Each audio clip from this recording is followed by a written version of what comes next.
저희 포럼이 아니고요. 춘천호수연구센터를 지금 강원대학교에 이제 그 연구센터가 하나 있고요. 그래서 그 센터를 지금 맡아서 열심히 무언가 해보려고 노력을 하는데 아직 성과는 없습니다. 그래서 오늘 이렇게 제가 강원대학교에 2018년도에 온 이후에 김범철 교수님께 이제 한 8년 넘게 이 수처리지에 대한 교육을 열심히 받고 또 이제 주변에서 많이 들으면서 오늘 이제 발제 자료도 사실 교수님께서 거의 다 이제 저한테 이제 이전에 모았던 자료들을 많이 주셔서 저희가 가지고 왔습니다. 그래서 오늘 유해녹조 발생 호수에서 인프로 활성화 수처리지의 사용 확대 필요성에 대해서 이제 말씀을 드리도록 하겠습니다. 네, 그 이전에 아까 이제 텀블러 이야기를 잠깐 하셔서요. 오늘 가져오진 못했는데 연구실에서 열심히 쓰고 있습니다. 네, 꼭 말씀을 드려야 될 것 같아서 네, 상당히 물을 많이 담을 수 있어서 연구실에서 열심히 지금 학생들이 부러워하더라고요. 텀블러가 예쁘다고 그래서 열심히 쓰고 있습니다. 그래서 발표 순서는 다음과 같습니다. 아마 2023년도에 이제 소양호 상류를 중심으로도 녹조가 되고 그 전에는 비공식적이었다면 공식적으로 네, 소양호 상류 이제 녹조 발생이 좀 문제가 됐었고요. 그 외에 영주댐이나 낙동강이나 여러 곳에서 이 녹조 현상이 이제 빈번하게 발생을 하고 있습니다. 그래서 남조류가 번성하는 현상이고 모두 독소를 생성하는 건 아니지만 이제 일부 저희 반 정도나 이제 일부 독소를 생성해서 유해합니다. 아까 교수님께서 말씀을 해주셨다시피 이제 우리나라는 상수 처리를 하면서 대부분 처리 제거가 되고 있긴 하지만 이제 야생동물이나 이제 물놀이 레크레이션 활동 이런 것들에 있어서는 위해성을 가지고 있습니다. 특히 이제 소양호가 2023년에 공식적으로 이제 상류에서 녹조가 발생을 했고요. 분축도랑 그 상팔대교 있는 그 인근에서 계속 이제 매년 발생을 하고 있습니다. 이제 그 상류의 농업 빗자원 오염원 특히 탁수가 많이 유입이 되고 있고요. 2023년부터는 상당히 이제 폭염이나 고온이 좀 지속되는 조금 기후 패턴도 달라질 걸로 이렇게 보여집니다. 특히 2023년도가 좀 심했었고요. 그래서 이런 빗자원 오염, 농업 빗자원 오염이나 아니면 또 특히 이제 이 고랭지 농업을 하면서 불법 경작지 계속 단속을 하고 있으면서 불법 경작지가 상당히 많이 지금 존재를 하고 있고요. 그 침식이 계속 강조되면서 이렇게 탁수가 유입된 이후에 녹조가 발생하는 현상이 그 소양호 상류에까지도 이렇게 지금 나타나고 있습니다. 일부 이제 간독성이나 신경독성 같이 이제 독소를 일으키기도 하고요. 해외 사례들을 보면 그 물을 먹고 가축이 폐사했다거나 아니면 여기 이제 96년도에도 오염된 물을 사용해서 환자가 발생한 이런 사례들이 있습니다. 그래서 우리나라에서도 이제 그 마이크로시스템 중에서도 이제 LR 감시 항목으로 지정을 하고 WHO와 동일한 수준으로 이제 적용을 해서 관리를 하고 있습니다. 그래서 제가 발표 자료랑 토론 자료들 보니까 뒤에 조류 경보제나 관련된 자료들이 또 많이 이렇게 토론이나 이렇게 발표 자료에 넣어주셨더라고요. 그래서 그 부분들도 오늘 같이 좀 논의가 될 수 있을 것 같다는 생각을 했었습니다. 좀 많은 호수에서 조류 독소가 발생을 하고 있습니다. 사실 소양호는 소양호 상류에서 저희가 작년에 조사를 했던 결과인데 정확하게 이제 소양호 내는 아니고요. 소양호 상류에서 이제 이 정도의 이제 LR 저희가 분석을 했을 때 결과들이 있었고요. 이제 2023년도에 정세열 교수님 같이 저자로 계신 논문에서도 이제 진양호 사례들도 있고 그 외에도 대청호나 충주, 용담호 여러 호수들에서 마이크로 시스템에 대한 조사를 했던 결과들이 있습니다. 사실 앞에서도 말씀을 드렸다시피 제일 좋은 거는 이제 사전에 다 방지를 하는 것이고 그래서 저희가 빗자원 오염 관련된 그런 관리들도 많이 하고 있기는 하지만 이제 호내에 들어온 경우에 있어서는 좀 대책 마련이 필요하고 그 중에 하나가 결국은 이렇게 오늘 논의하는 부분일 것 같습니다.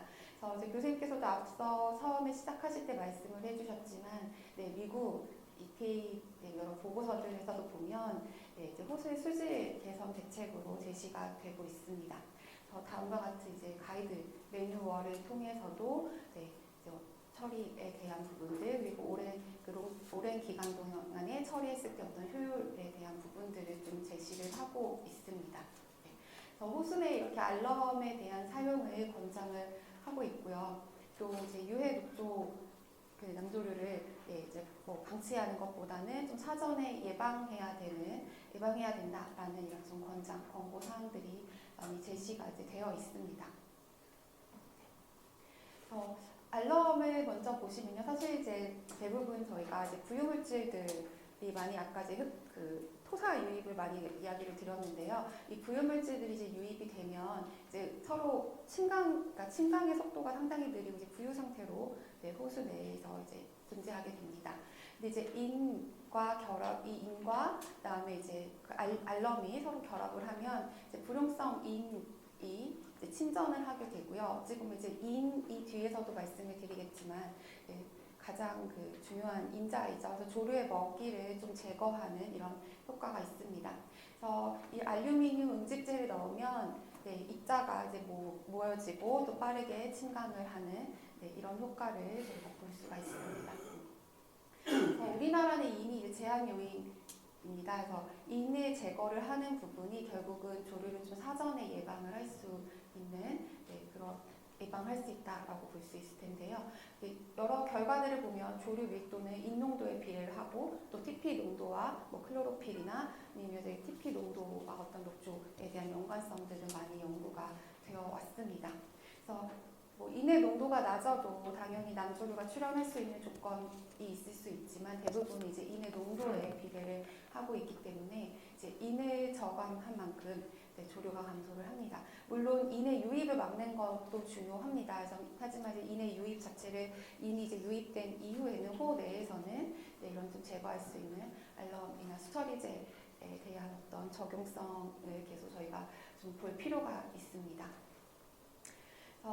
알루미늄 그 수중의 알루미늄에 대해서 조금 보면 사실 유해 가능성이 있는 용존 상태로는 거의 존재하지 않습니다. 그래서 용존 알루미늄, 유해 가능성 있는 용존 알루미늄의 경우에는 주로 이제 강한 산성에서 존재를 하고 중성에서는 거의 존재하지 않고요. 그리고 이제 농어촌공사에서 뒤에 그 실제 적용을 했을 때 어떤 그 적용을 했을 때 이제 그런 불편 사항이나 아니면 개선 사항에 대해서 토론을 작성해 주신 걸 봤었거든요. 저도 조금 동의를 했던 부분들이 실제 어떻게 처리를 하고 어느 정도 양을 처리했을 때 이제 효율을 볼 수 있는가 이제 그런 부분들을 조금 이야기를 해주시긴 했었는데 또 농어촌공사에서 좀 처리를 했던 사례들이 있습니다.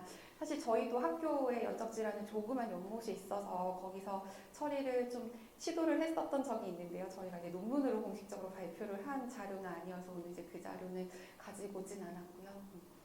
이렇게 알럼을 처리를 했을 때 지금 오른쪽에 있는 표에서도 보시다시피 이제 처리한 일주 후에 자연 배경 농도 정도 수준으로도 감소를 하고 이제 이런 효과들이 있었습니다. 그래서 이제 용존 알루미늄의 경우에도 대부분 이제 미세 침전물로 추정이 되었고요. 그래서 이 알루미늄의 독성 기준으로 봤을 때도 모두 이제 급성 만분성 모두 그 기준에 적합한 것으로 이렇게 지금 농어촌공사에서의 어떤 사례에서도 보여지고 있습니다. 그리고 이제 앞에서도 말씀을 해주셨지만 정수 공정에서 더 많은 알루미늄염을 투여를 하고 있습니다. 그리고 이제 그 공정을 거친 후에 침전 공정을 거친 후에 이제 기준 이하로 유지가 되고 있고요. 근데 호수에서는 저희가 훨씬 적은 양을 사용을 하고 침전 시간도 더 길기 때문에 이제 뭐 용존량에 대한 기준을 초과할 가능성은 크지 않다라고 보고 있습니다. 그리고 앞에서도 이제 교수님이 항상 이렇게 이 사진을 같이 보여주시면서 설명을 많이 해주셨었는데요. 그래서 좀 산성에서는 아까 유해할 수 있다라고 말씀을 드렸지만 중성에서는 용해도도 낮고 위해성이 작은 원소입니다.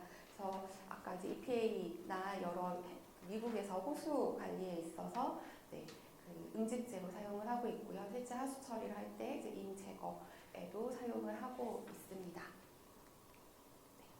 그래서 특히 이제 세디먼트 캐핑의 어떤 효과로도 많이 해외에서도 이 효과를 좀 활용을 하고 있습니다.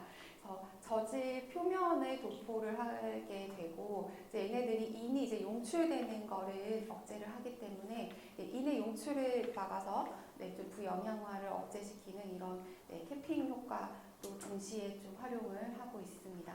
그래서 저지토의 특히 이제 오염도에 대한 평가 항목도 현재까지는 아닙니다. 그래서 이제 알루미늄 염을 조금 활용을 함에 있어서 유해성에 대한 많은 이제 우려들도 있긴 하지만 지금까지 어떤 관리 항목이나 기준들을 좀 검토해봤을 때는 그보다는 조금 더 적용했을 때 이제 인 제거나 여러 효과들이 있다라고 지금 판단이 되어집니다. 그래서 국외에서는 이제 많은 경우들이 조금 이제 많은 그 사례들이 있습니다. 특히 아까 EPA 그 레포트 보고서를 보셨다시피 이제 미국에서도 장기간의 수질 개선에 사용을 했었던, 그리고 이제 앞에서 보여드렸던 것처럼 인의 재용출을 막는 거에 좀 초점을 맞춰서 이제 활용을 하고 있고요. 특히 이제 탁수가 발생했을 때 이제 응집제로 첨가를 해서 이제 상수원 좀 수질을 보호하는 곳에도 이렇게 활용을 하고 있습니다. 그래서 여러 가지 이제 활용을 했던 사례들이 있고요. 저기 이제 저희 97년도에 연적지 이후에 사실 2021년도에 한 번 더 적용을 했던 사례들이 있는데요. 그 당시에도 저희가 좀 효율은 상당히 높았었는데 실험에 좀 한계가 있었던 게 주말에 아이들이 와서 자꾸 물고기에 이제 떡밥을 던져 놓더라고요. 그래서 이게 주중에는 저희가 실험을 할 때 효율이 있다가 주말에 이제 다시 인의 농도가 이제 좀 올라가서 아니 공식적으로 활용을 그때 못했던 이런 자료들이 있긴 한데요. 이렇게 좀 표면에 이렇게 투여를 하거나 이제 여러 가지 좀 투여를 하면서 국내 이제 호수공원이나 석촌 호에서도 이렇게 활용했던 사례들이 있습니다. 그래서 미국에서 이제 그 사례들이 가장 좀 많습니다. 그래서 알럼을 첨가하고 특히 이제 그 탁수의 입자를 좀 침강시키는, 그래서 탁수가 이제 정수당으로 유입되는 것을 차단하는 이렇게 좀 활용됐던 사례들도 있고요. 그래서 국내에서는 여러 호수들, 특히 농업용 저수지에서 많이 활용을 하고 있는 걸로 알고 있고, 제가 예전에 이제 검토를 했을 때도 한 3-4개의 이제 간이 보고서 농업용 저수지에서 적용했던 이런 사례들을 조금 확인을 할 수가 있었습니다. 그래서 국내에서 사용을 했었던 그 저수지들, 용산 저수지나 그 외에 좀 신창 저수지나 여러 저수지들에 적용을 했었고, 아마 한수원에서도 제가 알기로 한번 그 적용을 했었던 걸로 들었었거든요. 그래서 국내에서도 인증제를 사용을 했던 사례들이 있습니다. 그래서 사업 전, 중, 후에 이제 수질 변화를 지금 보시면 처리 효율들이 특히 TPL 효율이 82%, 53% 이 정도의 효율들을 보였었고요. 그 외에 다른 항목들도 전에 비해서 처리가 뭐 10%, 20% 이렇게 좀 다 항목에 따라 차이가 있지만 좀 어느 정도의 수질 변화 개선되는 그런 것들을 확인을 할 수가 있었습니다. 2023년도에 처리제를 살포를 하는 그 영상이고요.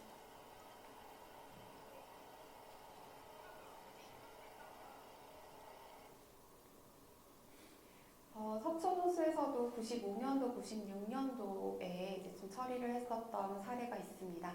그래서 총인이나 클로로필 농도가 50%그 이상 이렇게 감소했었던 95년도의 사례와 여러 이제 사례들이 지금 오른쪽에 보시는 바와 같이 이제 95년도, 96년도였던 국내 적용시켰던 호수에 침강시킨 국내 사례들이 있고요. 농업용 저수지에서도 앞서 말씀드렸다시피 이제 알럼을 처리한 이후에 이렇게 조류가 감소하는 이런 좀 실험을 적용했었던 사례들이 있습니다. 그래서 저희가 이제 수처리제, 그러니까 알루미늄 염에 대한 수처리제가 그 앞에서 설명드렸다시피 그 조류의 먹이인 인을 이제 흡착시키고 그리고 이제 침전시키면서 그걸 이제 간접적으로 막아주는 거죠. 그래서 조류의 성장을 좀 억제할 수 있고요. 또 아까 캠핑 효과에 대해서도 많이 활용한다라고 말씀을 드렸었는데요. 그래서 인의 재용출을 억제해서 조금 장기간의 수질 개선 효과를 또 가질 수 있습니다. 또한 이제 그 호상수원 자체 호수에서의 부유물질이나 어떤 조류나 인의 농도를 좀 감축시키면 오히려 정수 처리 비용을 또 절감시킬 수 있는 이런 여러 가지 좀 장점이 있을 것으로 판단이 됩니다. 그래서 오늘 이제 좀 논의와 추후의 그 토론과 이제 교수님 발제들을 통해서 좀 활용 가능성에 대한 거, 기준이나 가이드라인에 대한 부분들도 같이 좀 논의를 많이 해봤으면